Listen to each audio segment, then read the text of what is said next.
차목사님 귀한 기도 감사합니다. 다 함께 일어나셔서 하나님 말씀 받겠습니다. 요한일서 1장 1절에서 4절까지 다 같이 한 목소리로 처음부터 끝까지 짧으니까 읽겠습니다. 시작. 에서부터 생명의 말씀에 관하여는 우리가 들은 바요 눈으로 본 바요 자세히 보고 우리의 손으로 만진 바라. 이 생명이 나타내신 바 된지라. 이 영원한 생명을 우리가 보았고 증언하여 너희에게 전하노니 이는 아버지와 함께 계시다가 우리에게 나타내신 바 된 이시니라. 우리가 보고 들은 바를 너희에게도 전하면 너희로 우리와 사귐이 있게 하려 하느니 우리의 사귐은 아버지와 그의 아들 예수 그리스도와 더불어 누리리라. 우리가 이것을 쓰면 우리의 기쁨이 충만하게 하려 함이라. 아멘. 하나님의 말씀 그대로 선포하게 하시고 하나님의 말씀이기에 그대로 받게 하시며 그렇게 순종함으로 아버지 하나님 말씀 속의 하나님을 삶의 현장에서 체험하는 우리 모두 되게 하여 주시옵기를. 아멘.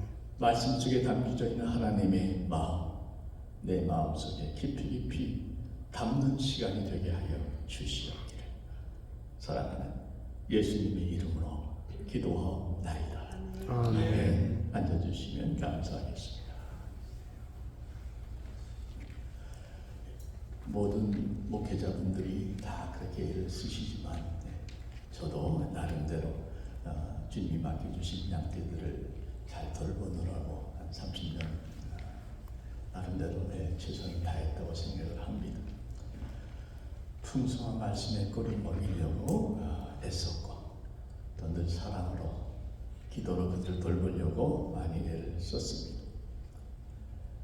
근데 그렇게 늘 먹이려다 보니까 저 자신이 제대로 못 먹는 것을 조금씩 느끼기 시작했고 또 그렇게 돌보려다 보니까 저 자신의 영혼은 오히려 잘 돌보지 못하는 그런 모습을 보게 됐습니다. 그러다 보니까 시간이 지나면서 점점 이 목회가 한때 뜨거웠던 열정이 자꾸 식어가는 걸 느꼈고 성도들 향해서도 참 사랑과 참 감사의 마음보다 때때로 답답하고 좀 소원했던 생각들이 자꾸 쌓여가기 시작하면서 어느 순간부터 목회가 무거워지기 시작했던 거 이제 고백을 드립니다. 축복이고 특권이고 사명이고 기쁨이었는데 어느 순간부터 무거운 짐으로 느껴지는 그런 시간들이 있었습니다. 여러분들 굉장히 저를 신기한 모습으로 쳐다보시는데 여러분들 다 저만의 얘기입니다. 우리 모두의 얘기가 아닌가 싶습니다. 여러분 한 분들 다 만나지 않습니까? 여러분 다 정말 주님 사랑하세요. 많이 느꼈습니다. 또 주님이 맡겨주신 사명, 주님의 교회, 주님의 성도들 참 아끼시고 많이 돌보려고 애쓰시고 수고들 하셨습니다. 그렇게 한 1년, 2년, 이제 3년째 접어들면서 본인도 모르게 조금씩 처음 시작했던 열정이 또 사랑이 좀 식어져 가는 것을 느끼면서 어떤 분은 저에게 목사님 이제 좀 쉬고 싶어요. 그런 분도 제가 좀 만나게 된 적이 있습니다. 저는 그 탈진의 현상이 좀 심각해져 갈 때에 어떻게 극복을 했는가, 어떻게 그것을 이겨나갔는가, 저는 그 답을 영성에서 찾았습니다. 저 자신 있게 말씀드릴 수 있습니다. 믿음의 선배들이 앞서갔던 그 순례 길을 저도 배우면서 또 서로 나누면서 그 영성이 무엇인가, 영성이 왜 이렇게 중요한가, 영성이 나에게 어떤 변화를 가져올 수 있는가, 지속적인 훈련을 한 거의 3년째, 4년째 해오면서 점점 가장 먼저 주님과의 관계가 회복되어 가는 걸 제가 많이 경험을 합니다. 영성은 다른 거 아니에요. 주님과 사랑에 빠지는 겁니다. 주님과 사귀는 겁니다. 주님과 점점 가까워지다가 마지막에 주님과 하나 되는 그 자리까지 가는 겁니다. 주님과의 관계가 회복이 되면서 치유가 되면서 가족들도 성도들의 관계도 많이 회복돼 가는 걸 제가 경험을 했습니다. 그래서 저는 이렇게 생각을 해봐요. 영성이 회복되면 관계가 회복되고, 관계가 회복되면 내 인생이 회복되는 줄 믿습니다. 아멘. 그런 차원에서 참 영성이라는 것이 얼마나 소중한가. 저는 그래서 우리 새 소망교회 성도들과 함께 새로운 마음으로 영성 수련의 깊은 여정을 함께 가기를 소원합니다. 아멘. 아멘이십니까? 아멘. 제 경험이 있기 때문에 그래요. 여러분, 영성이 회복되면 모든 것이 회복된다. 저는 이것을 확실하게 고백할 수 있고요. 그래서 저는 영성 수련에 대한 특별한 애정이 있는데, 한 번 더 영성 말씀을 드리면, 영성은 깊은 주님과의 사귐이라고 말씀드렸죠. 그 사귐이 대충 사귀는 게 아니고요. 정말 서로 죽고 못 사는 그런 사귐까지 가야 됩니다. 그래서 찬송가 가사에 그런 게 있죠. 세상과 나는 강보도 없고 오직 주만 보이도다. 그 자리까지 가는 겁니다. 정말 내 눈에 주님밖에 안 보이고 나는 주님 안에 있고 주님은 내 안에 거하는 그 자리까지 가게 되면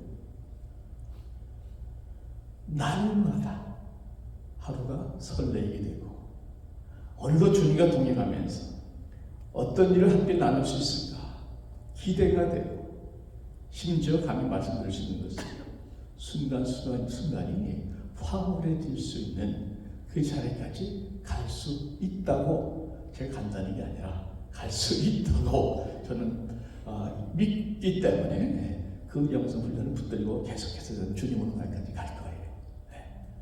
여러분, 제가 영성 말씀드리는 이유는 오늘부터 시작하는 요한일서 강의의 주제도 주님과의 사귐입니다. 깊은 영성이에요. 오늘 핵심 구절이 3절인데 한번 3절 보십시오. 사귐이란 단어가 나옵니다. 사귐이 영성이라고 말씀드렸죠. 3절 보시면 우리가 보고 들은 바를 너희에게도 전하면 너희로 우리와 사귐이 있게 하려 함이니 우리의 사귐은 아버지와 그 아들 예수 그리스도와 더불어 누립니다. 자, 그래서 사도 요한은 지금 하나님 아버지와 그 아들 예수님과 더불어 깊은 사귐을 누렸던 분입니다. 사귐을 누렸던 분으로서 그 사귐이 너무나 좋다 보니까 나만 누릴 게 아니라 너희들에게도 좀 내가 좀 사귐을 전하고 싶다. 나누고 싶다. 그래서 너희도 우리와 함께 사귀도록 하고 싶다는 거죠. 똑같은 마음이 저에게 있습니다. 저도 이제 조금씩 일평생 하는 여정에 참 조금씩 하나님을 또 예수님을 알아가는 것 같고 또 영성과 사랑과 친밀함이 참 조금씩 깊어져 가는 것을 살짝 맛을 본 정도예요.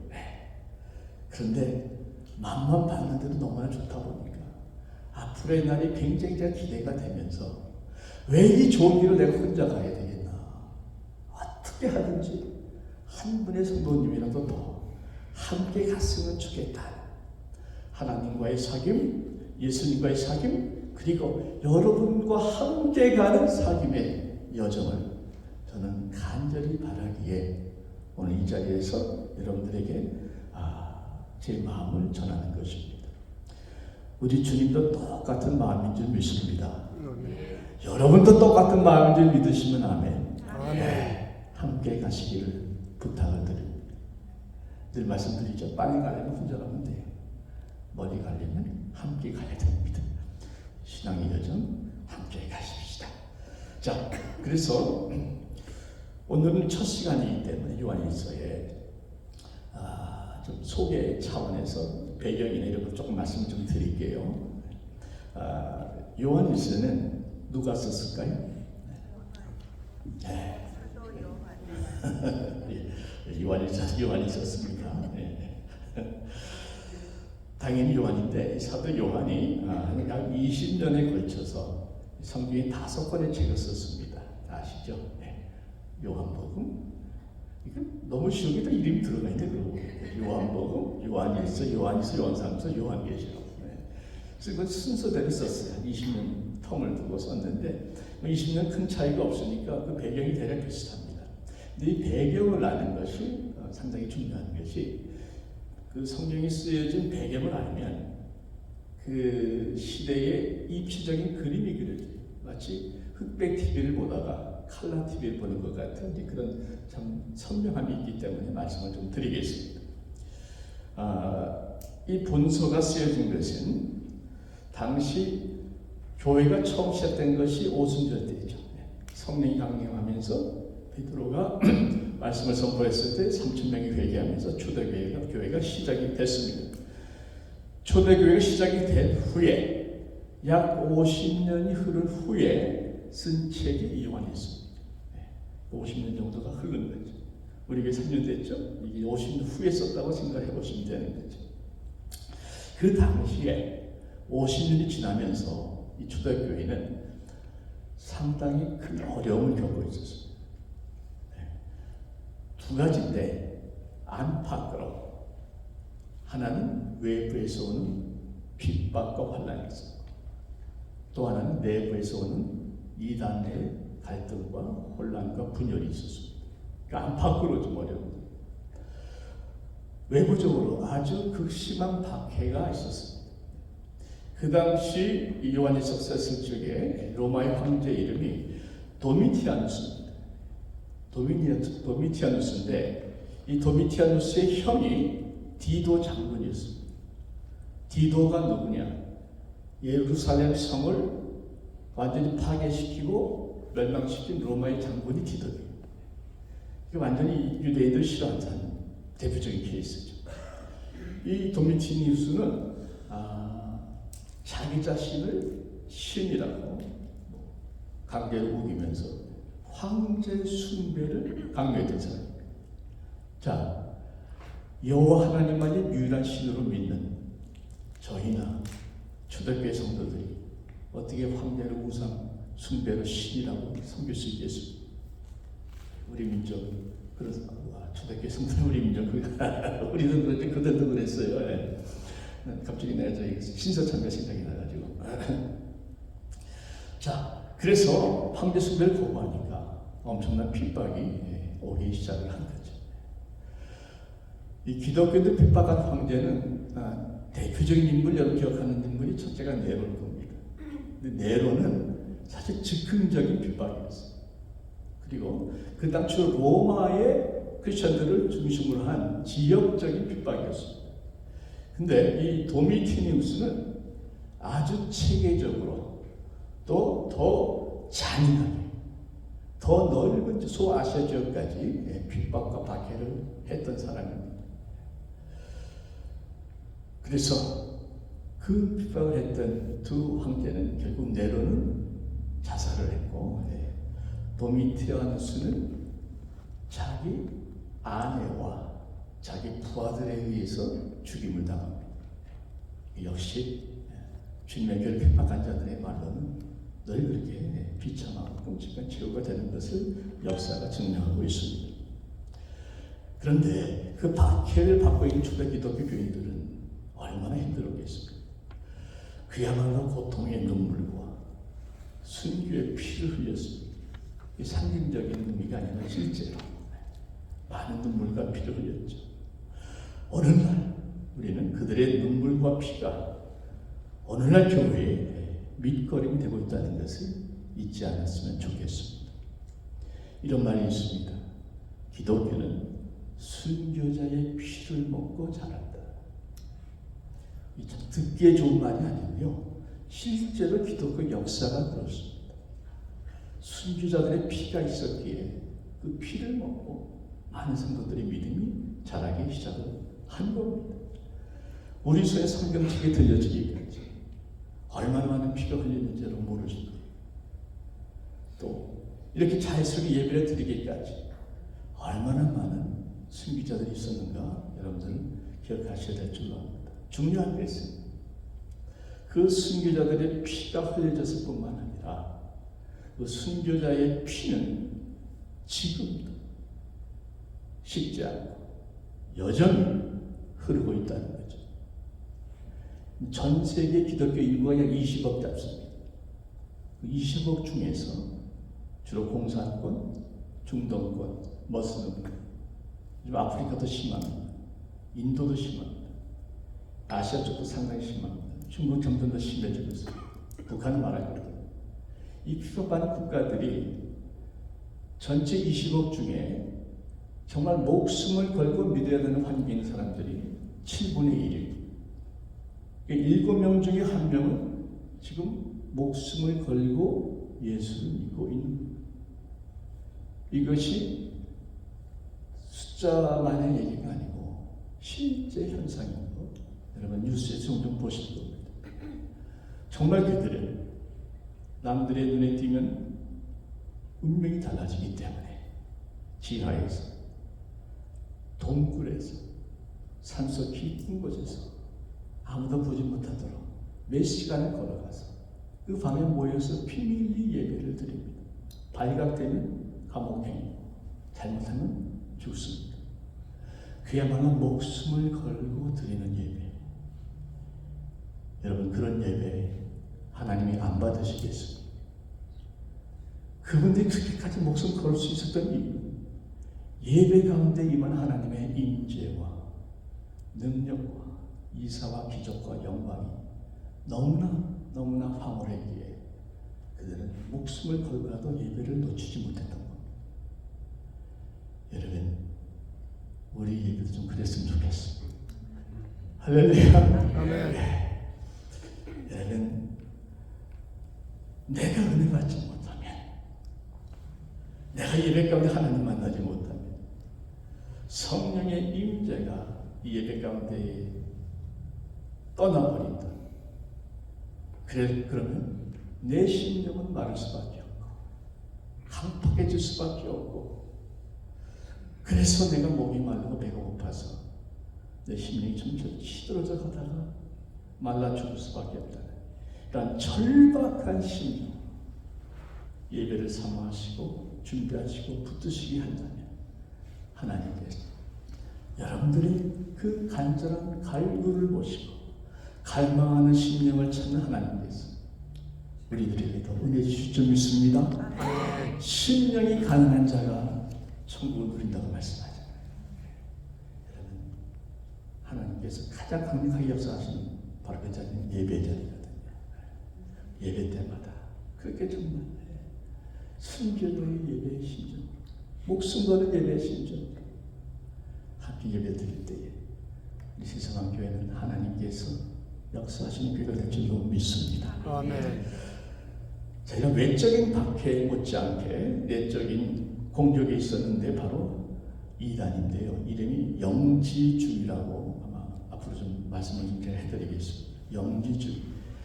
이제 얘기가 좀 복잡하기 때문에 소개 차원이니까 나중에 영지주의가 나오거든요. 본문에 그때 자세히 말씀드리기로 하겠고요.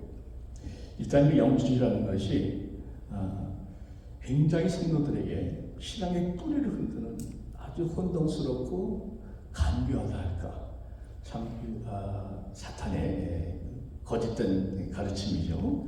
이것이 교회를 자칫한 가를 수 있는 핍박뿐만 아니라 그러니까 외부의 핍박은 어찌 보면요 성도들을 하나로 뭉치게 만들기 때문에 극복할 수가 있을 수 있지만 이 내부의 혼란 이단이나 교리나 의견의 갈등으로 인해서 내부에서 갈라지는 혼란은 서로의 힘을 빼기 때문에 어떤 면에서 더 어려울 수 있어요. 그런데 초대교회에서 이 외부의 핍박과 내부의 혼란을 어떻게 이겨나가는가, 어떻게 극복해 나가는가. 사도 요한은 오늘 본문을 통해서 그 답을 제시하고 있는데 그것은 바로 뭡니까? 하나님과의 사귐이었다. 깊은 영성이었다는 겁니다. 하나님과의 참된 사귐이 있는 자는 어떤 박해도 이겨낼 수 있는 줄 믿습니다. 사귐이 있는 자는 어떠한 이단이나 세상의 유혹에도 흔들리지 않을 것이고, 사귐이 있는 자는 결코 교회를 가지고 쪼개지 않을 것이고, 하나님의 사귐을 통해 사랑을 배운 자는 늘 한 교회 안에서 하나의 마음으로 사랑을 나누는 복된 교회로 이끌어갈 줄 믿습니다. 여러분, 예수님을 그저 믿는다고 말하는 것하고 예수님을 사귄다는 것은 차이가 있어요. 그래서 오늘 본문의 첫 번째 포인트를 제가 말씀드린 것은 예수님과의 사귐은 예수님을 체험하는 것이다. 저는 이렇게 정리를 했습니다. 무슨 말인가? 예수님을 사귀면 말씀 속의 예수님을 삶의 현장에서, 기도 속에서, 예배 속에서, 말씀 속에서 체험하는 것이다. 체험하는 것이다. 어느 목사님이 집회에서 이런 말씀을 하셨어요. 여러분, 천국 가서 예수님 처음 만나면 어떻게 인사하시겠습니까? 그러면서 그 목사가 하시는 말씀이 대부분은 아마 이렇게 인사할 겁니다. 아이고 예수님, 말씀 많이 들었습니다. 다 웃었어요. 근데 사실 웃었지만 심각한 얘기일 거예요. 우리는 예수님에 대한 말씀은 정말 많이 들었어요. 예배 때부터 듣고 있죠. 그런데 정작 예수님과의 만남, 예수님과 인격 대 인격으로의 사귐, 영과 영의 교통, 교제, 깊은 나는 예수 안에, 예수는 내 안에 거하는 영성에 대해서는 잘 알지 못합니다. 저는 이것을 여러분 굉장히 강조하고 싶고 도전하고 싶습니다. 내가 믿는 예수님 너무 막연하고 너무 추상적이고, 아니, 요한일서를 보면 예수님은 굉장히 구체적인 실제적인 분입니다. 오늘 말씀을 통해서 예수님과 좀 더 깊이 사귀고 그 사귐을 체험하고 삶의 현장에서 그 사귐을 누리시는 여러분 되시기를 바라면서 1절 말씀 보시면 이렇습니다. 태초부터 있는 생명의 말씀에 관하여는 우리가 들은 바요, 눈으로 본 바요, 자세히 보고 우리의 손으로 만진 바라. 태초부터 있는 생명의 말씀 누굽니까? 예수님이죠. 요한복음에 더 정확하게 사도 요한이 제시하고 있습니다. 태초에 말씀이 계십니다.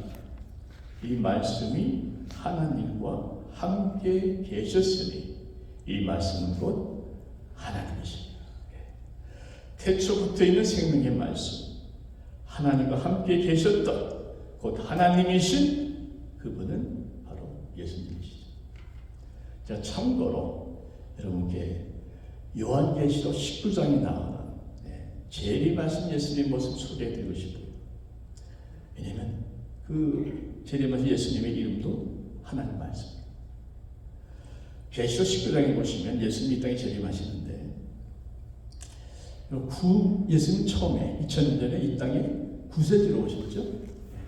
근데 다시 오신 재림하신 예수님은 재림주로 오십니다. 그리고 심판주로 오십니다. 이거 구별하셔야 돼요. 처음 오신 예수님은 구세주로 오셨지만 재림하신 예수님은 심판주로 오십니다. 이제 구원의 시절이 그때 끝납니다. 이제 심판이 나오는 겁니다. 초림하시는 예수님은 말구 위에서 어린아기의 모습 태어나셨지만 재림하신 예수님의 모습은 전혀 다릅니다. 제가 잠깐 읽어드릴게요. 계시록 19장에 나오는데 11절에 보시면 또 내가 하늘이 열린 것을 보니 하늘이 열립니다. 보라, 백마와 그것을 탄 자가 있으리. 우리 주님이 백마 타고 오십니다. 그 이름은 충신과 진실이라. 그가 공의로 심판하며 싸우더라. 19장 12절 말씀에 그 눈은 불꽃 같고 그 머리에는 많은 관들이 있고 또 그가 피 뿌린 옷을 입었는데 그 이름은 하나님의 말씀이라 칭하더라.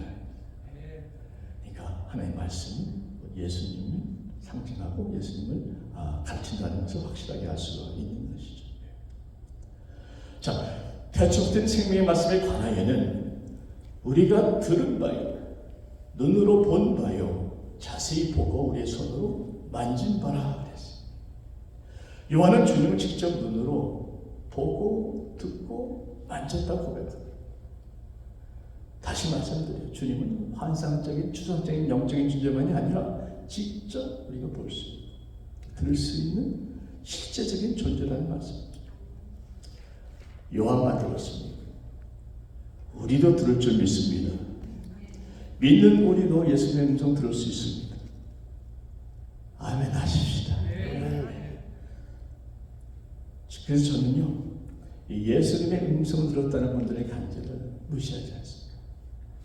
저도 들어요. 근데 오늘은 제 간절보다는 제가 전에 미리 말씀하신 놀랍게 우리 브라이언 목사님, 제가 이전에 그랬어요. 집사님 간절 내가 써도 되죠? 쓰시라고 허락 받았으니까. 우리 브라이언 목사님께서 예수님의 음성을 들으신 간절이지. 저는 집사님의 간증은 100% 믿습니다. 그리고 오히려 저는 간증을 다닐 기회가 있으면 다니면서 전하려고 해요. 너무 간증이 많아요. 제가 시간을 잘 요약을 해서 말씀드릴게요. 우리 브라이언 목사님, 아버님 목사님이셨죠. 좀 잘하는데 많은 분들이 그랬던 것처럼 젊은 시절에 세상 따라가다가 방황하다가 일찍 젊은 시절이 아닌 인생의 밑바닥까지 내려가셨어요. 집사님 그러시더라고요. 버틸 힘도 없었지만 살아야 될 이유도 없었다. 그래서 내가 이제 인생을 끝내야 되겠다 하는 마음으로 열심히 했는데 죽기 전에 기도나 하고 죽자 그런 마음으로 집사님이 어렸을 때 얘기했던 하나님 기억이 나서 기도원을 찾아가셨습니다. 그게 바로 저기 샌버나니노에 있는 만민 성산 기도원, 지금도 그 기도원이 있어요. 우리 집사님한테 그대로 공개드릴게요. 기도원에서 한참 기도를 하시는데 이건 뭐 죽는 애 사느냐 하는 금식기도 아닙니까?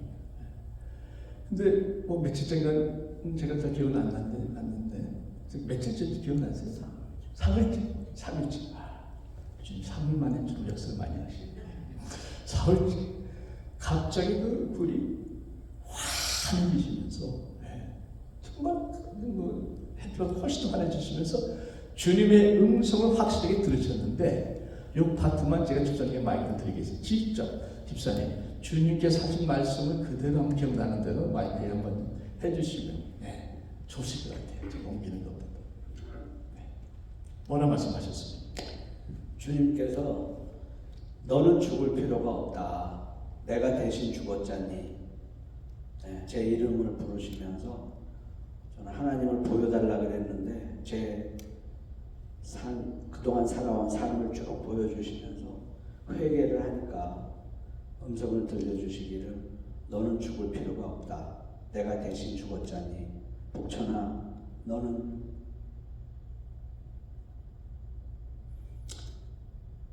그렇게 그런 말씀 그 음성을 들었습니다.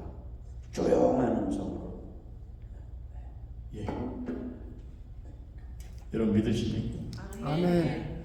제가 그 간증을 좋아하냐면 너는 죽을 필요가 없다. 내가 대신 죽었지. 이게 복음 아닙니까? 아멘. 복음의 진수 핵심 한마디를 주님께서 주님 말씀하신 긴 말 말씀 안 하십니다. 한두 마디를 끝내버렸어요. 너무하다. 여러분 죄 때문에 우리 죽을 필요 없습니다. 예수님이 대신 죽어주셨어요. 아멘. 세상의 짐이 무겁다고 해서 우리 죽을 필요 없습니다. 예수님께서 함께 그 짐 짊어지고 계십니다. 대신 짊어주실 것입니다. 우리에게 안식 주실 것입니다. 혹시 이 가운데 그런 분 계실 수 있어요? 왜 주님이 브라이브 목사님한테 얘기했는데 왜 나한테는 그런 음성이 안 들리냐? 아닙니다. 주님은 여러분들에게도 지금 말씀하고 계시고 앞으로도 계속해서 말씀하실 거예요. 여러분, 하나님의 말씀 깊이 읽고 묵상하시면 말씀이신 주님께서 여러분에게 하시는 말씀을 여러분 듣게 되실 것입니다. 예수님과의 사귐이 깊어질수록 그 음성은 더욱 명확하게 들리기 시작합니다. 날마다 깊은 말씀 묵상에 빠지는 사람은 점점 주님의 음성을 분별할 줄 알게 되고 점점 명확하게 들리게 되고 주님의 음성을 수시로 듣게 되니 그분이 변화되지 않을 수 없습니다. 믿음이 자라지 않을 수 없습니다. 여러분, 말씀 속에서 예수님의 음성을 들을 때에 우리의 영혼은 변화되고 성숙되고 그게 부흥인 줄 믿습니다. 내 영혼이 변화되고 성숙되는 것이 부흥. 내가 변화되고 성숙되면, 너가 변화되고 성숙되면, 그래서 교회가 변화되고 성숙되면 그러면 숫자는 따라오는 거예요. 몇 명 모이느냐 그거 100번 중요한 거 아무것도. 100명, 200명 모여도 깨지는 건 순간.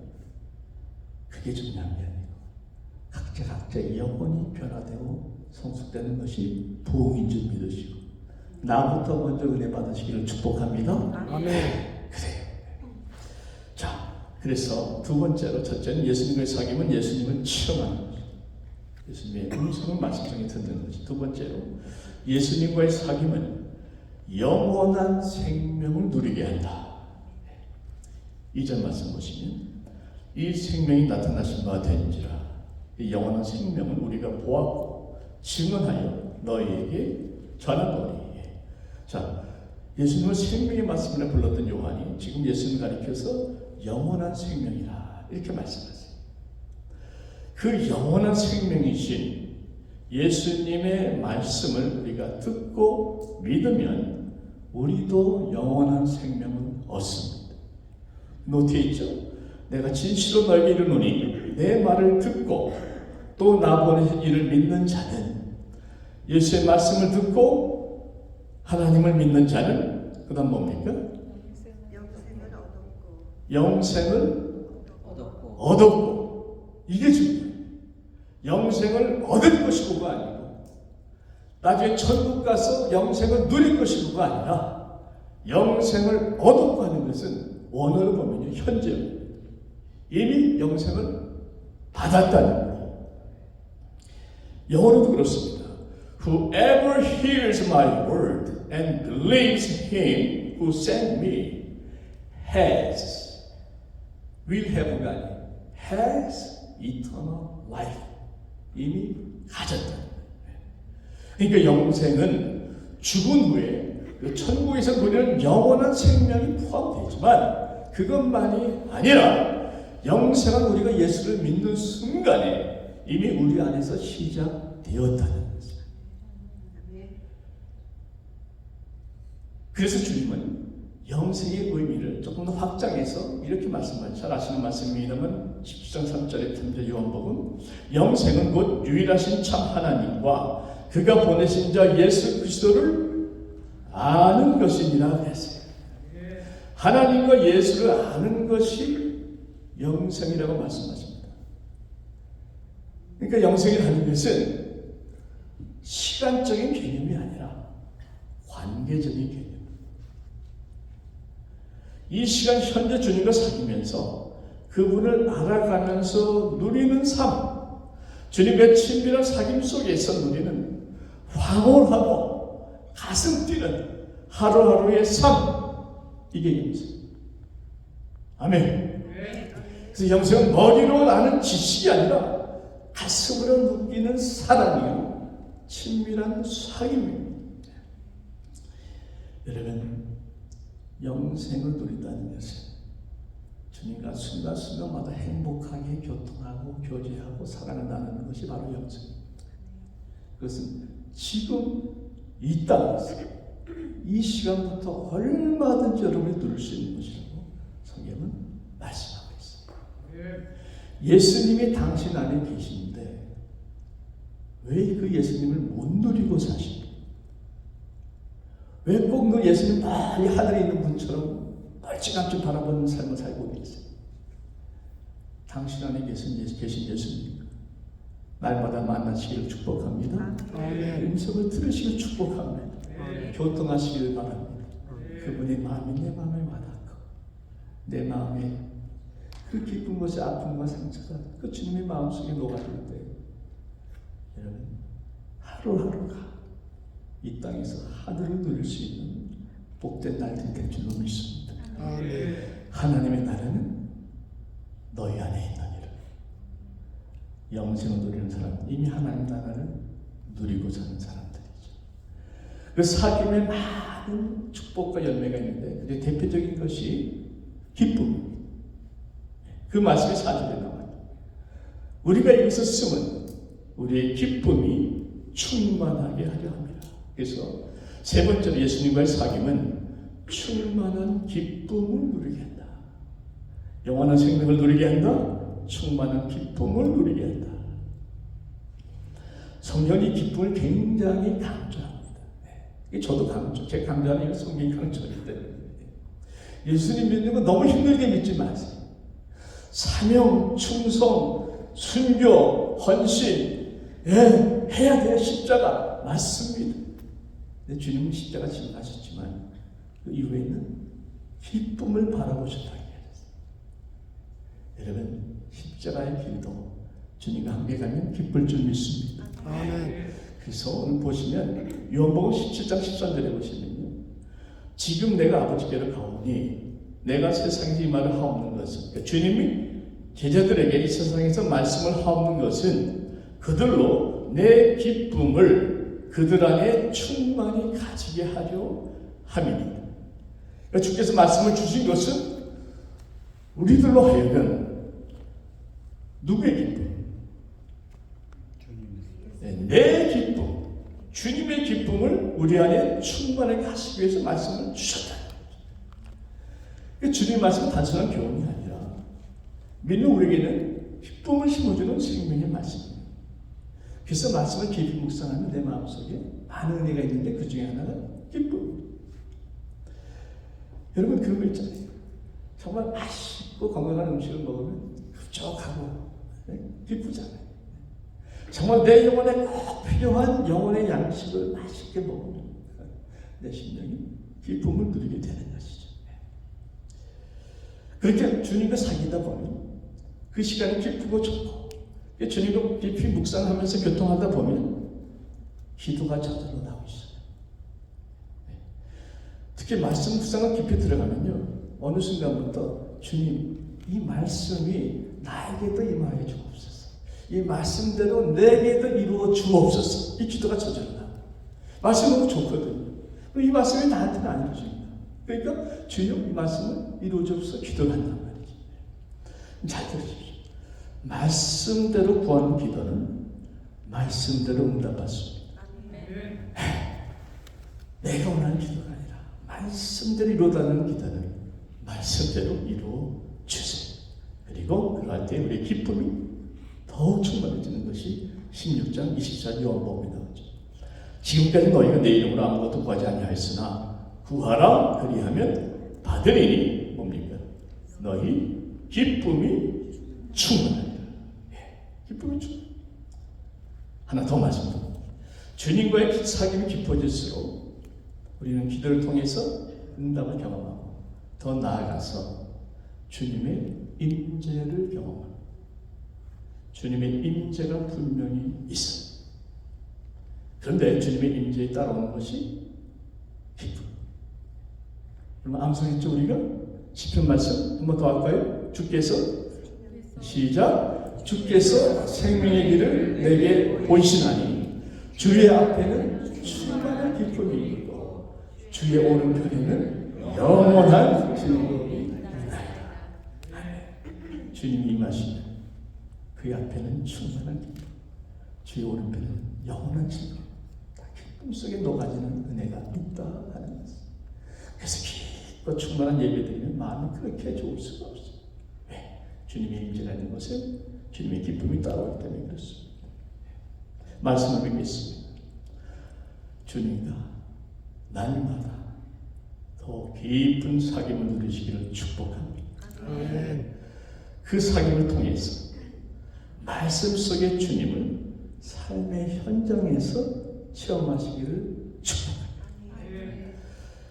그 영생이 영혼의 기쁨이 되고 그 영생이 내 삶의 가장 소중한 사랑스러운 순간이 될 때 우리는 주님 때문에 모든 것이 감당이 되고 그 충만의 가사처럼 주님 때문에 나는 외롭지 않고 아멘. 주님 때문에 나는 늘 강건할 수 있고 주님 때문에 나는 늘 승리할 수 있고 주님 때문에 나는 늘 만족할 수 있고 주님 때문에 나는 늘 감사할 수 있는 그 모든 시작이 주님의 친밀한 사귐, 깊은 말씀과 예배를 통한 영적인 교통을 누리는 그것이 모든 것의 시작이라는 것이죠.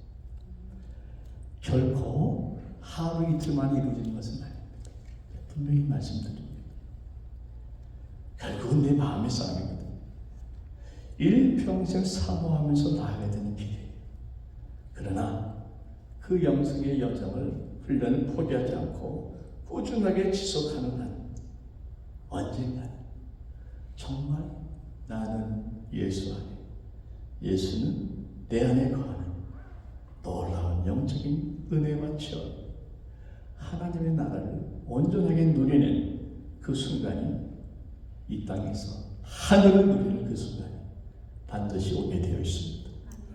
저는 그 자리까지 포기하지 않고 끝까지 갈 것이고 여러분들도 멀리 가는 길 끝까지 함께 동행하시기를 부탁을 드립니다. 여러분 이 땅에서 하늘을 누리고 사는 것처럼 행복한 게 어디 있습니까? 이 땅에서 하나님과 날마다 동행하는 에녹의 삶이 현실로 가능하다면 저는 거기서 내 목숨 걸고 싶어요. 여러분 주님의 깊은 만남, 교통, 사귐, 교제, 영성 이것이 여러분의 삶의 가장 첫 번째 우선순위가 되기를 주의 이름으로 축복합니다. 기도하겠습니다. 날마다 주님